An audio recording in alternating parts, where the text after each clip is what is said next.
Hello, hello, my beautiful yappers. Welcome back to the Conversation Club. I'm your host, Kieran, and today we are talking about politics. Kind of, not really. Before we get into that, I do want to go over a couple updates for y'all. I don't know if you're going to notice any of this, but I'm on a different computer today. My computer crapped out on me. For those of you that follow me on Instagram, you will know that your girl's been going through it a little bit. Like, shit has been going down. My apartment got broken into. I got attacked by a really huge cockroach a week later. And then a week after that, this Tuesday, my computer was like, haha, goodbye. So it's in the repair shop right now. Anyway, so that's why I'm on a different laptop today. And I also, a couple updates. I was like, why am I wearing headphones during my recordings when it's a solo? I've been doing a lot of podcast interviews and stuff like that, and I have to wear headphones because obviously I'm talking to someone. We don't want the sound to reverberate, mess with the recording, etc., etc. So I was recording my own and I was just like, why? I'm not talking to anybody. There will be no sound that reverberates. So why am I even using headphones? And especially today, for those of you that can see the video, your girl's hair is curled. Another quick story. I'm going to try not to make the whole episode just me telling stories of my crazy last 2-3 weeks. But yeah, my doctor was like, you can't shower for 5 days or whatever. And I was like, ugh. So nothing serious. Don't worry about it, y'all. We're good. It's just more of a nuisance than anything else. It's more of a dermatological situation. Anyway, we're good, but I can't shower. And so I needed to wash my hair. And I went to the salon and they were like, oh, we'll wash your hair. And then they kept suggesting things. They were like, oh, do you want a hydration treatment? And I was like, okay, I'll take a hydration treatment. And then they were like, do you want us to trim your hair, shape it a little? And I was like, you know what? I'm here. Why not? And then they were like, do you want us to curl your hair? And I was like, hell yeah, curl my hair. So anyway, my hair looks good. Don't really want to cover it with headphones. And that's also when I was like, why am I even wearing headphones on the podcast when I'm solo? Eventually, when we bring guests onto the podcast, I will be bringing on some guests. Don't worry. Don't worry. It's more of a logistics thing right now, and I just don't have the capacity to figure it out. So when we do have the capacity, which fingers crossed we will, I will be bringing guests on. And in that case, I will be wearing headphones because obviously, again, we're having that conversation. But now you get to see my lovely whole head, and in all the clips, it's not me, which is headphones. And yeah, you will notice also, because I'm borrowing my friend's computer to record this, I will be recording back-to-back episodes. So you will see in episode 14 as well, the same hair. It's not because, well, maybe I'm thinking about, I'm like, maybe I should go to the salon more often and get my hair curled, or I guess learn how to curl my own hair. I've literally never learned how to. Anyway, okay, I have gone on for long enough on quote unquote updates. So let's get into the episode. I know you heard me say we're going to be talking about politics today. Kind of yes, kind of no. So what do I mean by that? I feel like, especially in today's climate, especially with the fucking hellscape shit show dumpster fire that we are currently in, especially for those of you Americans out there, I know a lot of people, especially business wise, they don't want to take a political stance, or they don't want to be like, oh, I don't want to talk about politics. I don't want to make it political, blah, blah, blah, blah. This episode is essentially me being like, it's all fucking political. And here's how. We'll get into it. And I want to share a little bit more about how I stand in my values in my business, and how maybe you can too if you aren't super comfortable or confident about being vocal and standing in who you are and sharing that with your customers, with your clients, with your audience. I think a lot of people say that I'm brave for posting about world issues on social media and talking about my stance, and in person being very vocal and shutting shit down. I don't really think I'm brave. I'm quite literally being myself. For those of you that know me, I love confrontation. I love confrontation. And with that, I think it just obviously makes me a little bit more naturally inclined to be very vocal, and naturally inclined to just be like, this is what it is. This is how I feel. So I get that some people are just more private than others, right? There are some aspects of my life that I don't really share. You might think that I overshare, which in some cases I do, but there are a lot of things that a lot of people don't know. I've had friends for decades, and they're like, I'll say something that I thought I shared with them, and they're like, how have I known you for this long and I don't know that about you? And I don't know that about your history, and I don't know that about your lore. And I'm just like, well, I know. I just, there's a lot of it. Don't worry, your girl will be writing an autobiography, a memoir, if you will, eventually at some point. I do have enough. I have so much for a memoir if I wanted to write one right now, but who has the time right now? And also, I'm like, we'll share it eventually. But anyway, point being, I think honestly, I'm not brave. I think the problem is that people and society in general and the way we've been sort of conditioned is that people are too scared of losing customers, right? They're too scared of losing brand deals. They're too scared of losing income. They're too scared of losing money.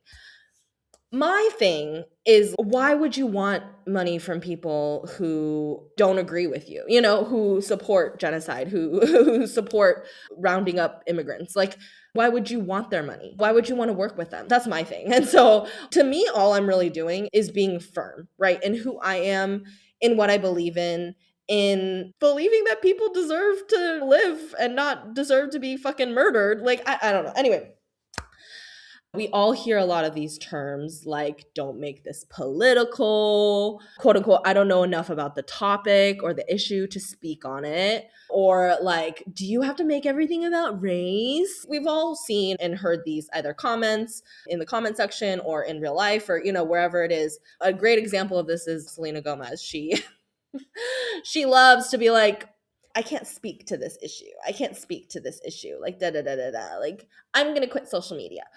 We don't have to be that way. We really don't, because quote unquote, don't make this political. Literally everything is political. Our entire lives are political. Okay. From our identity. For me, for example, being a woman, being an Asian woman, being an Asian American woman. As women of color, our identity is political. Our sexuality is political, unfortunately. It's something that the government has created laws to control and to mediate and all of that stuff. It just, ethnicity, gender, sexuality, other groups, communities, affiliations that you may have, your demographics, income bracket, where you live, your age, all of these things. Us as people, who we love, where we're from, our backstory, everything that makes us who we are is up for political debate and for political intervention, at least in America, but also a lot of these things globally as well.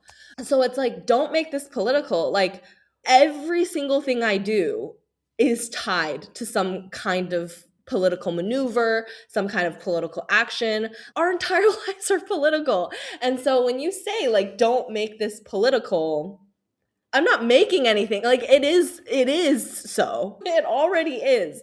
And so I do think when we are vocal and when we stand in our values in our business, you don't have to be incendiary like I am. You don't have to be sort of like aggressive about it. You don't have to be loud about it. You don't even really have to explain yourself very much. You can really just say, hey, I don't support this. Here are some ways you can take action if you also don't support this. I definitely come at it because you can tell I'm a very angry person. I get angered very easily. And so I come at it with like what the fuck are we doing? Fuck all you bitches. Why is this going on? What do we need to do? Like, let's fucking rally. We ride at dawn. That's the energy that I bring, obviously. You can bring whatever energy you want to bring to this. But I do want to encourage a lot of you who maybe however many minutes into this episode thinking like, I don't know. Not for me. Not for me. I'd rather keep doing what I'm doing, which is staying silent and not wanting to jeopardize my client relationships, not wanting to jeopardize my brand deals, not wanting to jeopardize sponsorships, partnerships, whatever it is, money coming my way. The thing is, at least for me, and again, everything I say, I'm really just speaking from my own experience, is that when you have your sort of values laid out for everybody publicly to see, it's a lot easier to find aligned customers. It's a lot easier to find aligned collaborators, partners, other brands, that kind of thing. And so when we are forthcoming, right, publicly with our stances, that means we're getting in front of the right people, right? People who align with you and your values, people that you'd want to have an energetic or monetary exchange with. It weeds out, right? All the people that you may not really want to be dealing with. Do you really want to be dealing with these people? These people that don't agree with what you agree, and vehemently so sometimes, right? Don't agree with equality and rights for people. Like, why? I mean, I feel like I'm going to ask this a lot in this episode. I'm just like, why do we want to cater to these people? Why do we want to like simp for them and try to get their money? Like, we don't need to bootlick these people. You know what I mean? And so I am such a proponent of really just being vocal for not even the purpose of like having those aligned customers, but like it also builds trust with your audience. And if we're talking about marketing and we're talking about this from more of a marketing perspective, this is the kind of trust building that your audience is like, okay, I know that this person does not believe in the genocide of people. Great. I'm glad that I know that, because I would rather know than the other case, which is to be secretly working with a pro genocide person.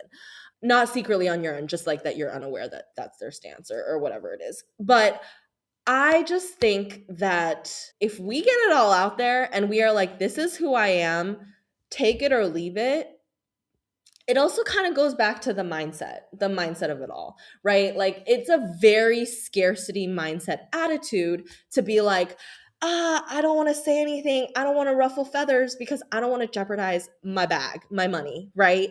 And with that, it's like, do we want that blood money? Do we want to be energetically and monetarily exchanging with people that are not good people?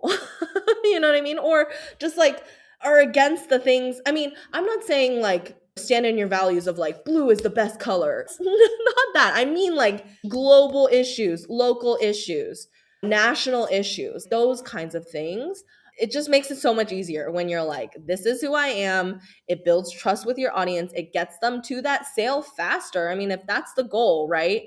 People know, okay, I know this person doesn't stand for fucking rounding up immigrants in the United States and keeping them in cages and fucking killing them. That is going to make it super clear to the people who also agree that that's not okay, that they're like, okay, this person feels this way. I can trust them enough to give them my money. I know some people are like, well, I don't want to say that because what if I lose the people who don't agree with that? It's like, fucking lose them. Who gives a shit about those people? I don't want money from those people. I don't want to be in community with any of those people. You know what I mean?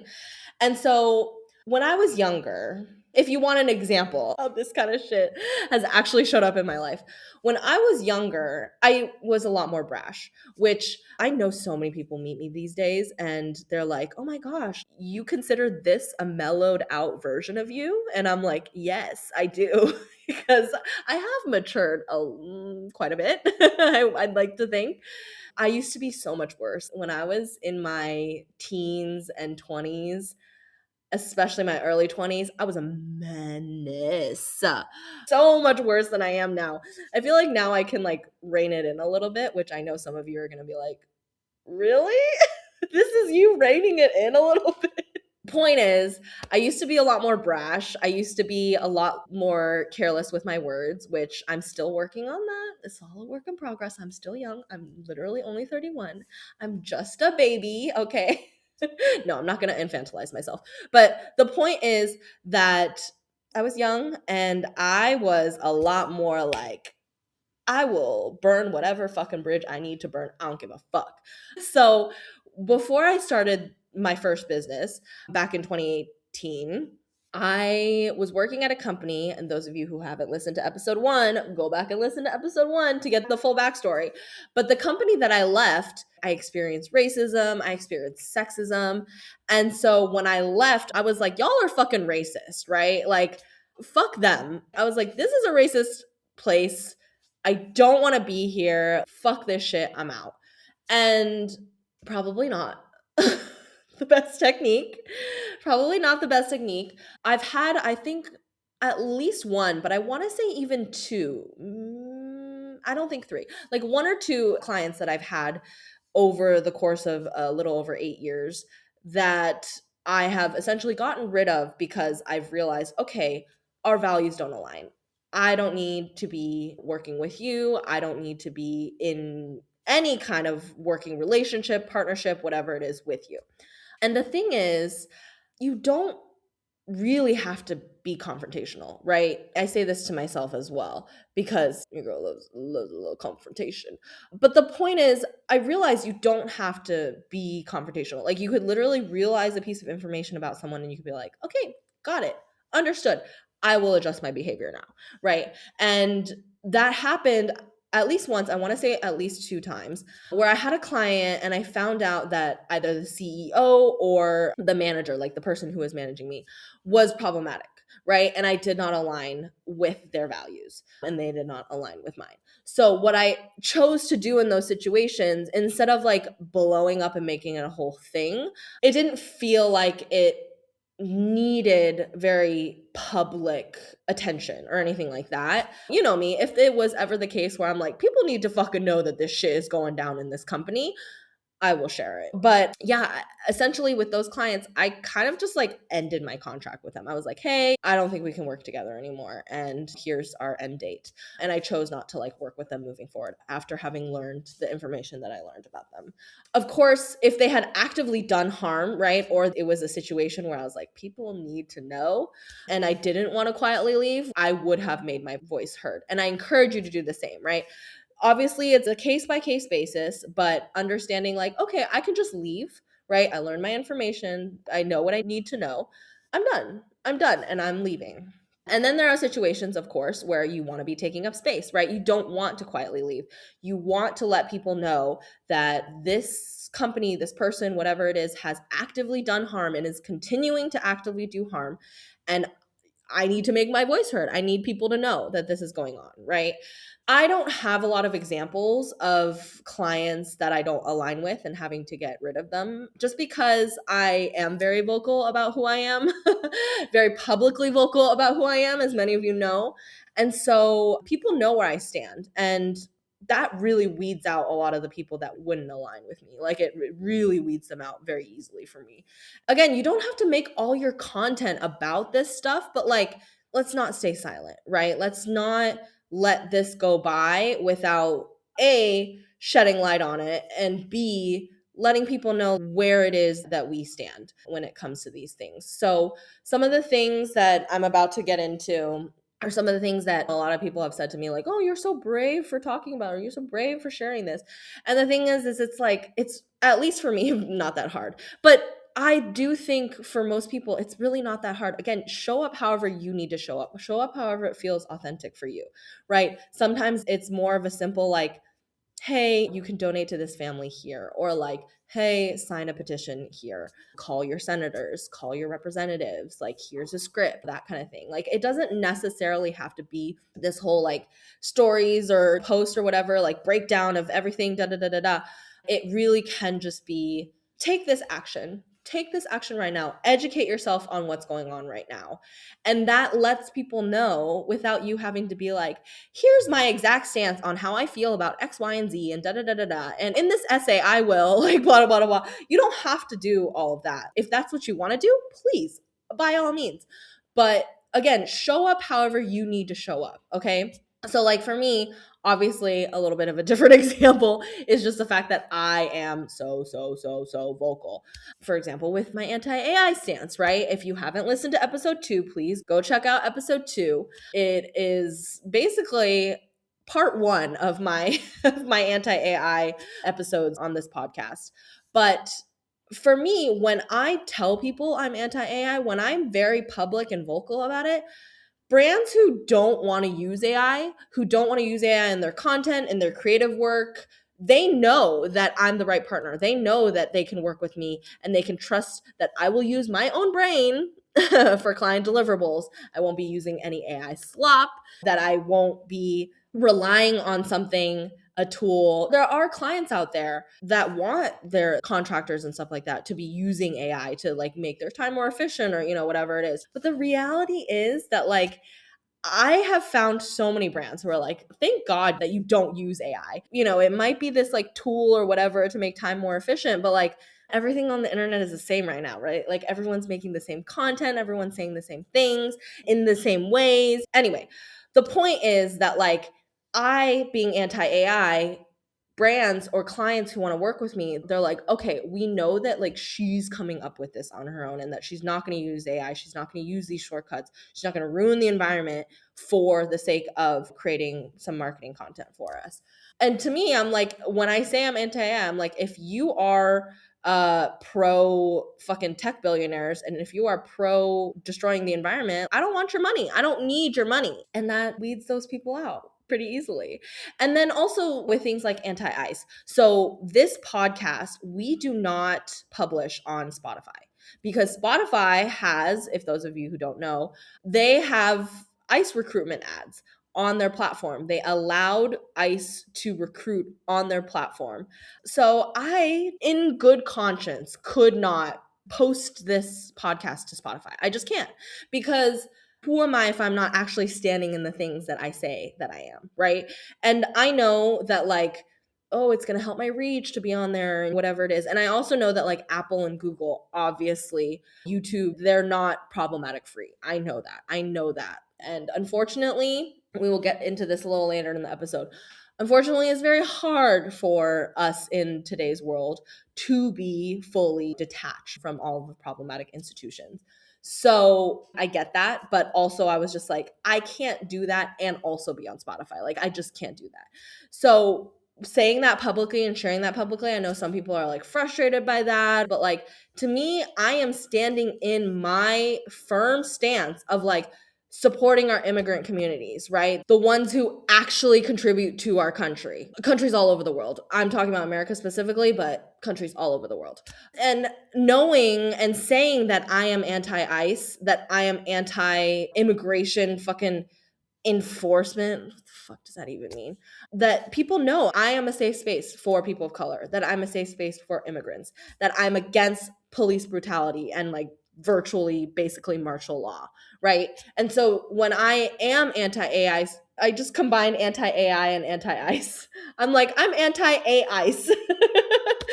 But when I am anti-ICE, I am saying to people who may work with me, who may want to give me their money, if you support rounding up people and imprisoning them just for not being white, I don't want your money. I don't need your money, okay? That is what people see and hear when I tell them and I stand firm in my anti-A. I'm going to keep saying anti-AIs. So it's being anti-AI and also anti-ICE, okay? Yeah, so I'm trying to share some examples of like, when I do this, when I show up this way, this is what it's telegraphing, right? This is what it's telling my audience and it's what's telling my potential clients. A big one that like I think a lot of people have gotten a little quiet about. I have also, with the updates and everything lately, I feel like I've also been posting a little bit less about Palestine and about what we can be doing, the actions that we can be taking. So I would like to ramp that up more. I am donating to Watermelon Warriors, and they have an eSIM program that essentially helps get Palestinians connected to the internet because Israel, because they are limiting their telecommunications, obviously their ability to tell the world about what's happening to them. So eSIMs are a really great way to help and like tangibly support Palestinian people in their ability to connect to the internet, to tell the world, for medical providers to communicate with each other, for people to go to school, for people to fucking scroll Instagram reels, to consume content, to literally just try to fucking live life as they're being actively fucking targeted. So I will link resources and everything that I mentioned in this episode in the show notes because I want you all to go out there and like find something. It will be in the homework, but I want you to find something and I want you to take an action on it this week, okay? So anyway, I am, despite being a little less vocal on the internet, I have a weekly recurring donation to Watermelon Warriors for eSIMs. It's literally like $10 a week. It's very easy. And when I can ramp it up a little bit more, I ramp it up a little bit more. When I ramp it down, if I need to, but like literally $5 a week helps. $5 a month helps. Anything you can contribute helps. I also am doing doing donations to individual families that reach out to me via DMs. I'm communicating with them, talking to them. Sometimes I do a community outreach sort of situation. I say, everybody, like, donate to my Venmo if you would like to contribute to this family or to helping XYZ. People come together and we do sort of like a crowdsourcing fundraising situation with $1, with $5, with $10, with $20. Anything anyone can contribute is helpful. Anyway, the point is, I want to highlight that because I think a lot of people, they say like, oh, I'm not posting online about it, but like I'm taking action in real life. And I know I quite literally just gave you an example of me doing that. But I feel like a lot of people say that without actually taking action, right? They're like, oh, I'm taking action in real life. And I'm like, what action specifically are we taking?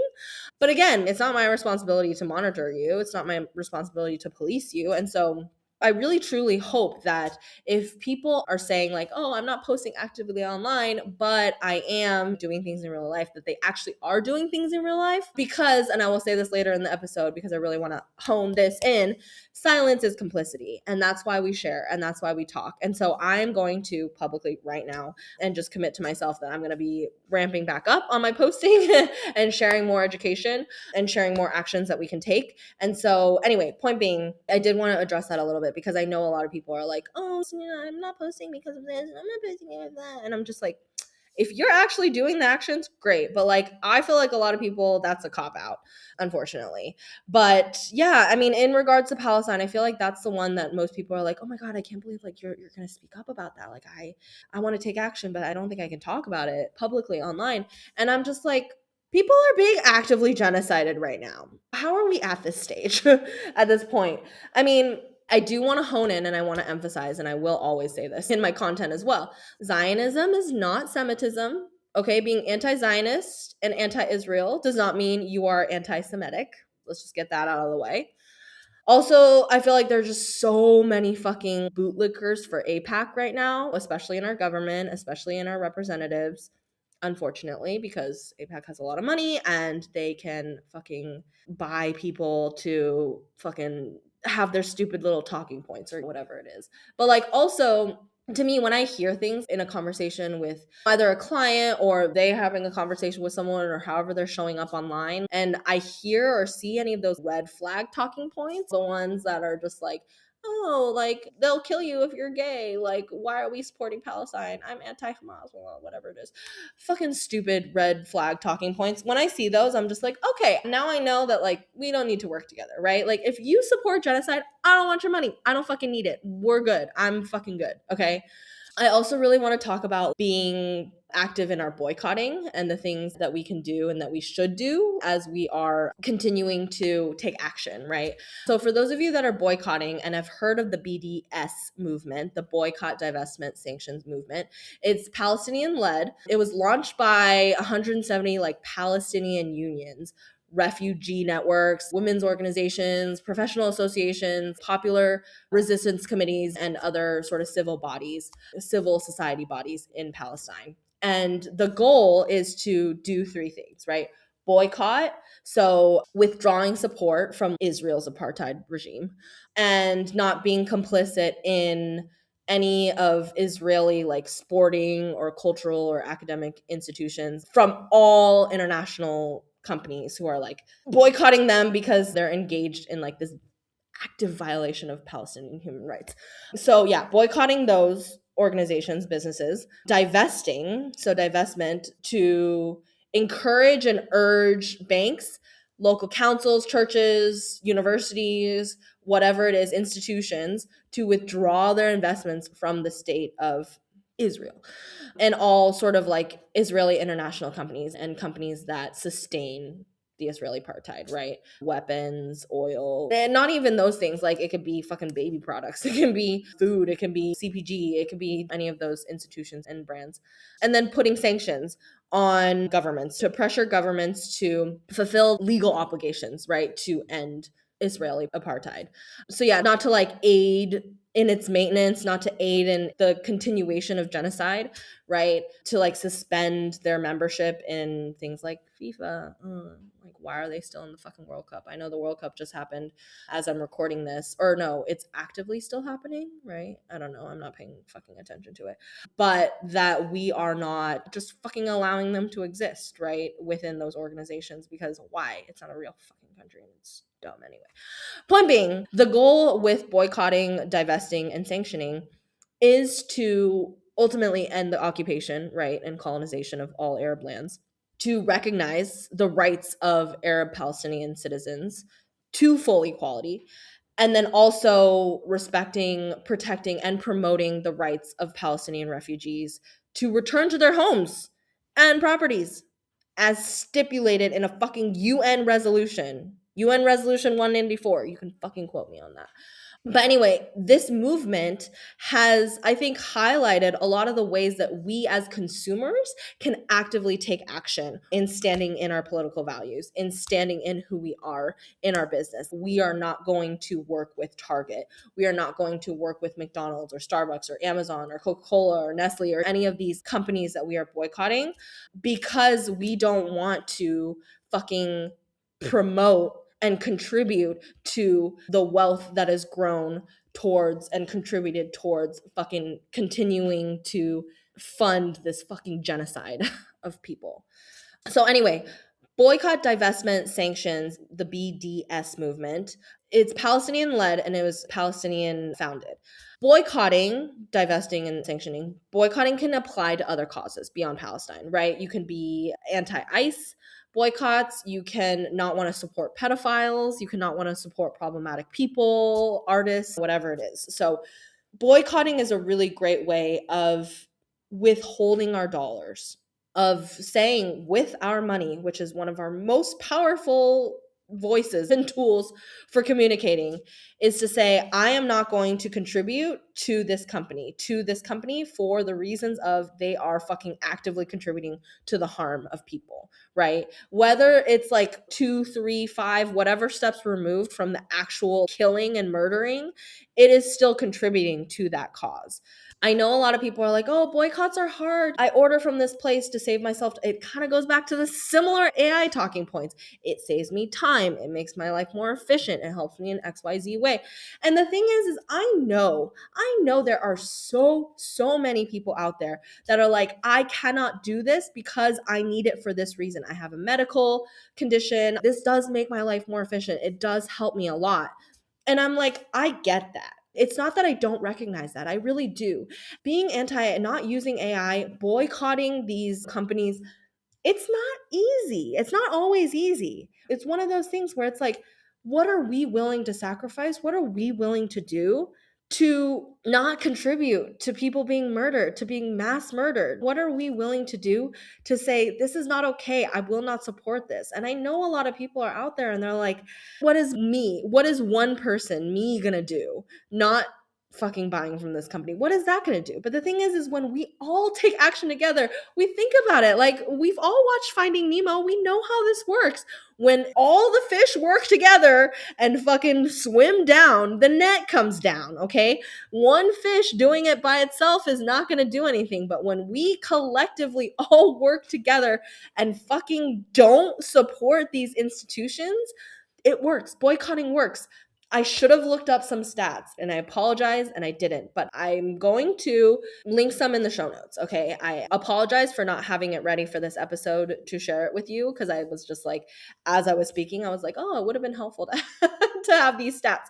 But essentially, like, boycotts do work. Okay. McDonald's has lost money quarter after quarter. I think Starbucks, one of the CEOs of one of those companies, had to step down because they were losing so much money. Like, this shit does work, okay? And the thing is you can find alternatives. I know some of them are going to be harder than others, but there are alternatives out there, okay? Some take time to incorporate, take time to figure out logistically how it's going to work with the flow of your current life.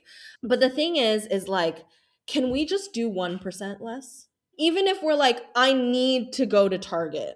I don't know why anyone would say that, but they're like, I need to go to Target. Well, like, can we just go to Target less? If we can't do 100%, which I don't really understand why you can't just go somewhere else. But, if you are in a situation where you're like, I need to go to Target, I go once a week. Can we just go like one less time a month? Two less times a month? Can we go somewhere else instead? Can we spend less money there? Can we reduce our amount that we're spending? 1% less, 10% less, 20% less is better than 0%.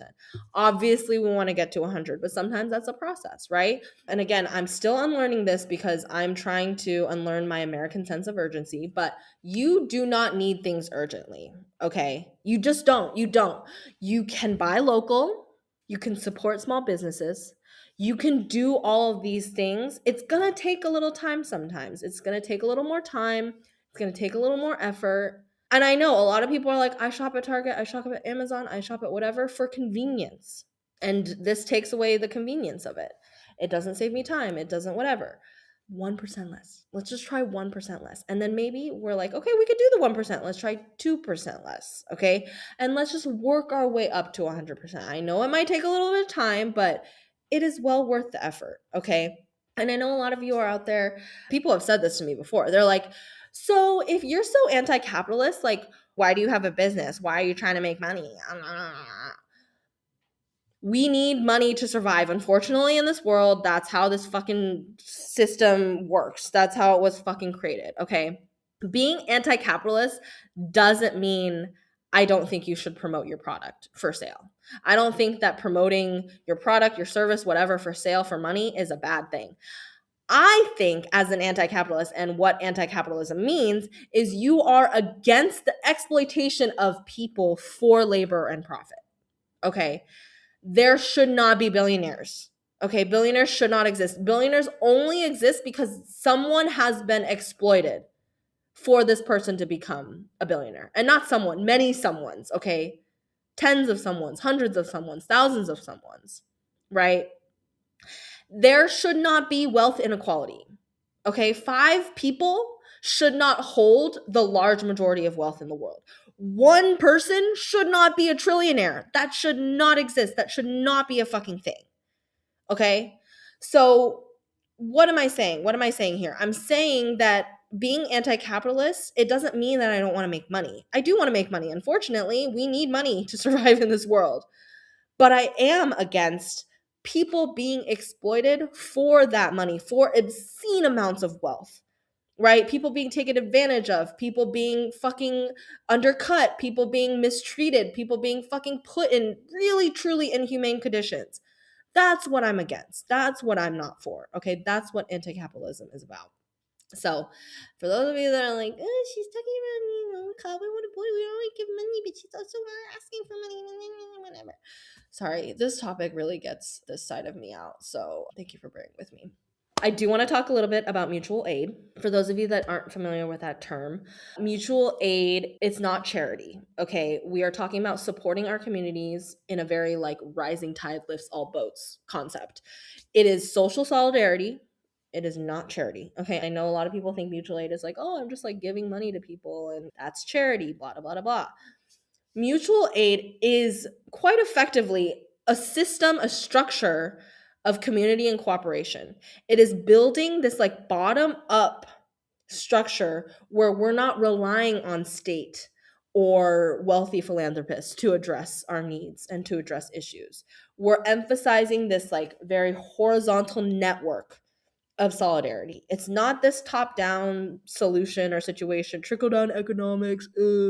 It's where these networks flow in both directions, right? People are supporting each other. We are gathering, organizing to support a family, a cause, whatever it is. We are actively working together to be in solidarity with each other. Okay. So, what can we do? What kind of action can we take when it comes to mutual aid? Well, number one, you can tap into your local network. Okay. You can look to people who are already established and are already organizing and are already bringing people together to take action. Okay. I know a lot of people are out there and they're like, oh, I want to start my own thing. Like, I see this and I want to do this. And you know what? Honestly, like, in some cases, fine, great, do that. Maybe someone else hasn't created a space for that yet and you want to do something your own way. Great. But What I also will say is that there are very likely already organizations that have been established that you don't need to continue taking up space by starting your own outfit, right? If someone has already established any kind of organization in your community for this cause that you're trying to tap into, support what they're doing, amplify their work. Okay, you don't need to be going and being like, I'm going to do this way and da da da da da, or even virtually the same way. Tap into that network that already exists. Okay, and then go out there and like find causes you care about. Find whatever it is you care about and focus on those. You can show up however you want to show up. That makes sense for you. But like the goal isn't necessarily I have to help everyone across every single thing. It's like find what you care about and focus on those things. Because again, if we're all focusing in our lanes of what we want to contribute to, what we care about, what we feel passionate about, all that tide will continue lifting us up. We don't have to be like, and I have to do this and I have to do that and I have to do da da da da da. If that's how you want to show up, fantastic. Okay. But again, show up however you need to show up. But please show up. Okay. That's first thing. First and foremost, please show up and please show up consistently. Not just once, but make it a commitment. And again, it doesn't have to be a huge commitment. It could be whatever it is you have capacity for, but to continue showing up, not just to show up one time and be like, pat myself on the back. I did the damn thing. I did it. I'm a great person. Like, yes, once is better than none, right? Once is better than never doing it. But like, let's continue to show up. That's what mutual aid is about, is continuing to be consistent and showing up. I know some of you have listened by now to my personal finance journey episode where I talk about everything I know about money. And I do reference some ethical investing in that episode, but I do want to talk about it if you haven't listened to it or you didn't pay attention when I was talking about it, is ethical investing. So for those of you who have watched The Good Place, for those of you that don't know, essentially in The Good Place, it's you get rewarded points for doing good things, you get taken points away for doing bad things, right? And essentially, by the end of our current modern society, earlier towards the days of Cain and Abel, it was a lot easier to calculate, okay, this was a good deed, this was a bad deed. But nowadays, right, because we're buying an apple from this corporation that this pedophile is fucking in charge of, and also it's sprayed with pesticides and harms the environment, whatever it is, like all of these things, choices that we're making that we can't necessarily research every single thing and control every single thing. That's why everyone was ending up in the bad place, right? Because they just didn't, I mean, spoilers for those of you, I won't spoil much more than that, but like so many people were ending up in the bad place because any good action, quote unquote, that would have been good in the Cain and Abel days is now riddled with all this bad because it's attached to these problematic CEOs. It's attached to this problematic farming technique. It's attached to having the apple transported and using a lot of fucking fossil fuels and ruining the environment in the process of doing that, et cetera, et cetera. So I get that it is hard to be 100% ethical in our current global society, right? But the thing is, again, 1% more. Let's do 50% more. Let's do 20% more. Let's just do a little more than we're currently doing, right? In an effort to just not align with with these problematic institutions and give our money to people we don't want to be giving our money to.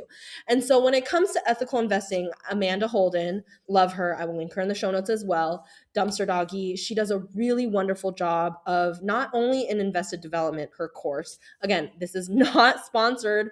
I'm not getting an affiliate link or anything like that. I really just want you to be able to ethically invest if that's something you're interested in learning.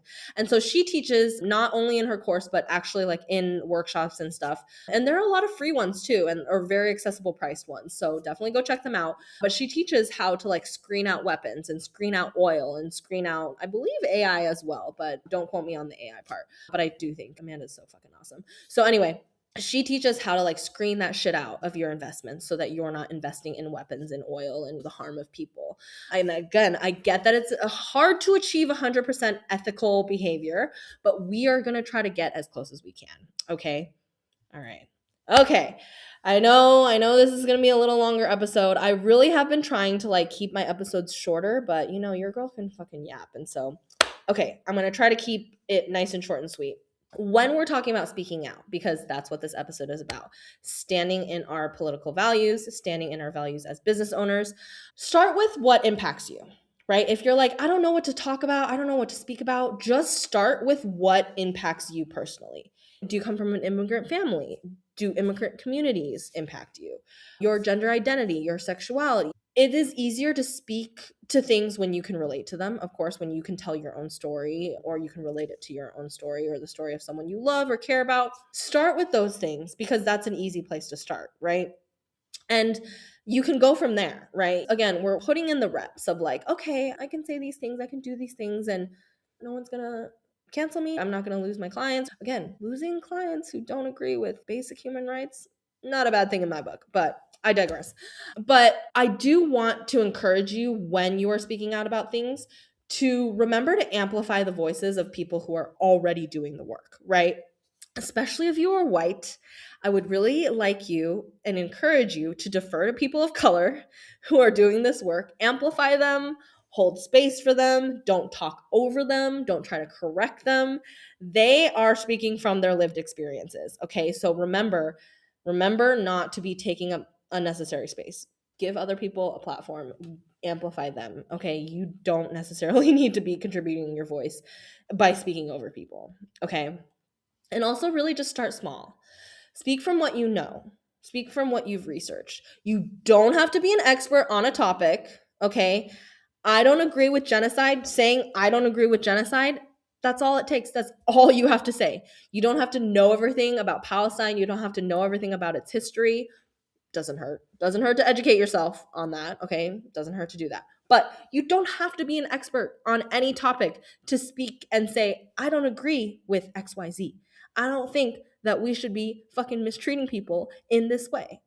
That's all you really have to say. You don't have to say, oh, I've researched da da da da da. Like, sure, you should back up your thoughts with actual evidence and knowledge and information, but you don't have to write a whole fucking essay about it. You can just show up and speak however you need to and want to show up, okay?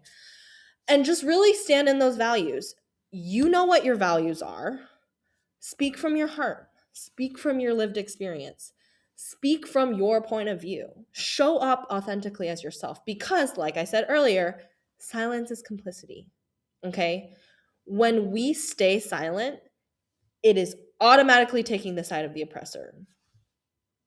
Who did I just quote? When we stay silent, we automatically take the side of the oppressor. Yes. Okay.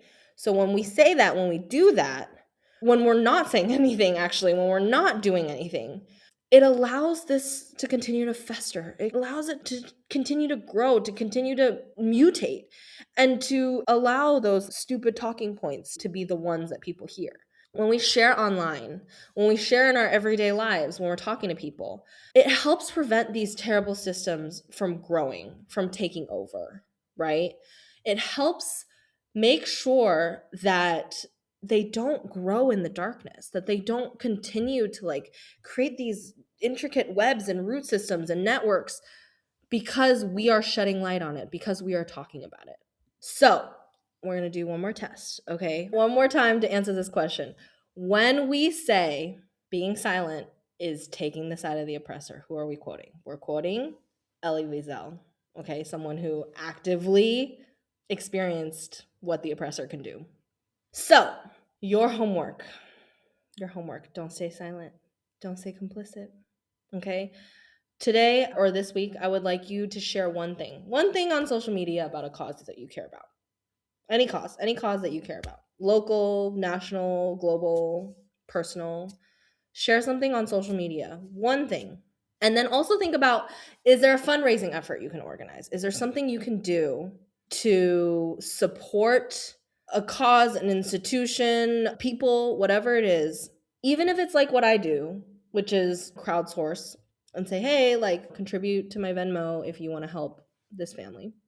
Or can we take our business profits, a percentage, even for just 1 month or 1 week, whatever it is, take a percentage of our profits and contribute to a cause that we care about? Can we do that? Does that feel doable? Okay, how are we feeling? I know this was a long episode. I'm trying to shorten our episodes. I just have so much to say. I have so much to talk about. But thank you so much. all my beautiful yappers. Thank you for being here. Thank you for wanting to stand in your values, in your business.